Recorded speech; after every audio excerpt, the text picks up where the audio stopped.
Hey guys, this is John, and I'm playing Easy Cure in the 3-minute pool on ICC. Let's play a Slav complex against Easy Cure. I'll go Semi-Slav. And we have a pretty sharp line. Let's go knight bd7, play Cambridge Springs. We'll keep this classy. Play queen a5. So here, c takes d5, also knight d2 are possible moves. He chooses the main line. C takes d5, knight takes d5, now bishop b4. And after rook c1, I think I'm going to play... I'm going to do this and then play bishop a3. And then after they move the rook, usually rook c2 is preferred. I'll play b6, looking to play bishop a6 later. Looking to exchange the light square bishops. So we can solve that problem. He actually chooses rook b1. Okay, so let's go b6 all the same. Seems like our bishop is off sides, and oftentimes it is. You want to return it to like d6 or e7 later. e7, assuming that the bishop on g5 is not an issue.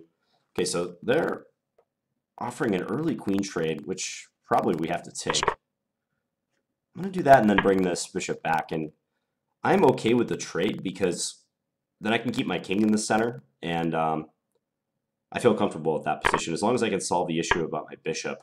Maybe c5 now. Yeah, let's go c5. This just seems correct.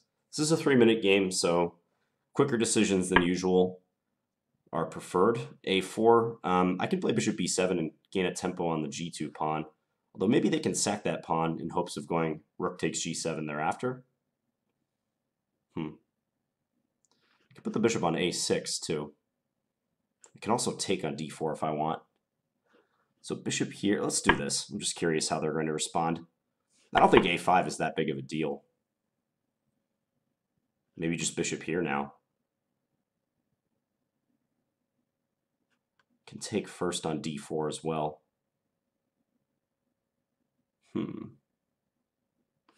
Let's do this. I'm curious if they'll play a5 and gambit that pawn. Because I can maybe take it and try to hold on to it with a4. Take, rook a1, a4, bishop c2. Take. It's close. I don't know.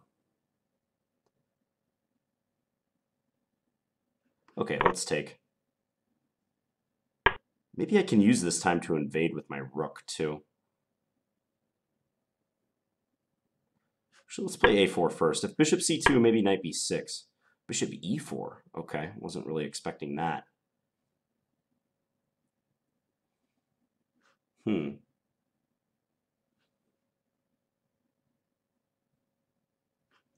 let's do this. Remove this capture. I spent a little bit of time on these last few moves. So if take, okay, I'll take here. And then, let's go rook back. Just want to defend this pawn really well. Also, I want to prepare knight b6. If I had played knight b6 on the previous move, they could go rook a6 and pin me. So that's kind of what I'm thinking with that. Let's go here now. So if c5, I have knight takes c5.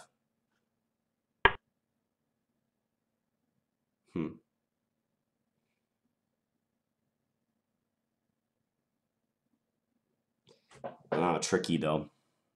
That might have been the problem with my previous move. e5. Let's just go back. I don't like this so much now. I'm cramped. Very cramped. Okay, let's look for some counterplay. Try to get my rook active, go rook b2. Or maybe c5, rook d4, or rook b4 rather. You can go c6 then. Okay, let's invade. Trying for play. We've got 30 seconds left. Got to make these seconds count.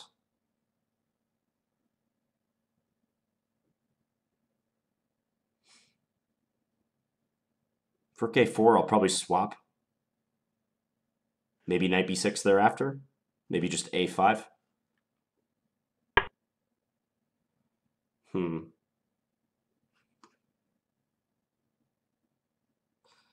Okay, don't really have a lot of time to think.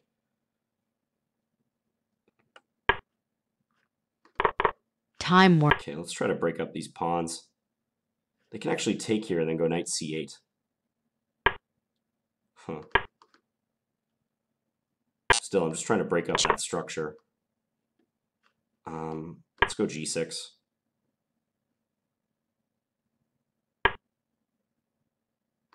Got to get some play. Can take my pawn now, though.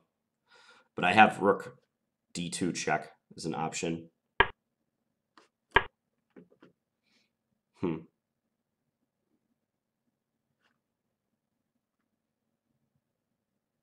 All right, this is going to be an all-out time scramble. Check. Don't know why. Okay, let's do that. Check. Check. Check. Check. Check.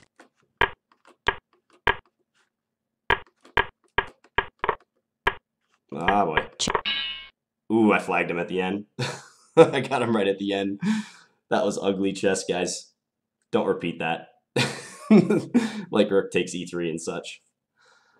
All right, sorry, easy cure. That's Blitz for you. Okay, I'm just curious who this player is. Dennis Shmelov. Okay, I know who this guy is. East Coast player. I think he's from the Boston area. Didn't know he was a full-fledged IM. I thought he was an FM, but certainly IM strength. Let's take a look at it. Yeah, I got outplayed in the middle game. So I chose the Cambridge Springs. And on my channel, I played the other moves too, h6 and also d takes c4. They're both very sharp. Knight bd7 is the safest move you can choose at this juncture. There's bishop e7 too, which is a move I run into a lot online, but bishop e7 doesn't impress. So knight bd7, he played e3, I went queen a5, take, and we take with the knight, so pressuring c3. And I get bishop b4 in. So I played this line before. I've actually played this against Wesley So. And that game didn't end well for me, but it wasn't really because of the opening. So against So, he played rook to c2 instead of rook to b1. I'm intrigued by this early c4. Let's just start up the engine. Check. I took on d2, and then I brought the bishop back, because you don't want this bishop getting locked out of the game. Like they might play, for instance, c5, pawn takes, and maybe knight c4. I guess I would have bishop b4 check against that, but I think it's sensible to bring the bishop back and offer a trade for their bishop. The computer approves of that. This endgame should be fine for me. a4 was an interesting plan. Maybe I have to adjust my strategy here, because I was kind of like doubting that he was going to play a5, and he actually did it, and it turned out to be pretty good. Yeah, I don't know why I was goading him into playing a5. So the engine says rook hd8 is better, and if a5 now, take, knight e5, and exploit the pieces on the d file, especially that undefended bishop and this undefended pawn too. Yeah, probably some adjustment to my strategy is needed, because once it becomes clear that he can win the pawn back, although, doesn't like rook a1 either. It says knight b3 instead. Going after that, I suppose if a4, the knight gets into a5, and my bishop doesn't have a convenient retreat square. Rook a c8, and now rook a1, hoping to trade and then take on a4. So it likes that instead. Wonder what I missed round about here then.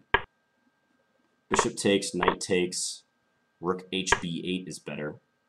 Rook takes a4, c takes, e takes, knight b6. Forking these two. Yeah, now rook a6 is not a problem. Previously, I had a rook on c6 that would have been pinned in that case, but here I can just take the pawn. Yeah, compare that to the game when now knight b6 would not have been that effective because of rook a6. Okay, so I should have traded voluntarily on e4 rather than letting him come to me with the trade. Yeah, now the structure has stabilized in white's favor. I just have weaker pawns than him, A and C pawns. And it's no surprise that white is better here. I might have had some way to come close to equalizing. I'm sure I missed some chances. Knight b8, I'm still worse though. Yeah, knight b8, not a move I really considered. Retreating and attacking his rook. That could have given me some play. Yeah, and he utterly outplayed me in the coming time scramble. This move is not good. I need to play rook a b8 because he can't take here because his knight's hanging. It's hard with 30 seconds left. Now I'm much worse. Check. Definitely should have lost. I mean, around about here, I'm almost in Zugzwang because I can't move my rook without losing the a-pawn. So then pulled off a very lucky flag. I thought I was going to lose because he was moving pretty quickly and I was down on time. But somewhere he got caught up and started burning some time. I think maybe the capturing on e3 move caught him off guard. Basically won me the game. Okay, I got to run. I'm about to play a Elite Chess tournament. But I hope you guys enjoyed this Blitz game. I'll be back tomorrow with another one. Thanks for watching, guys. Bye.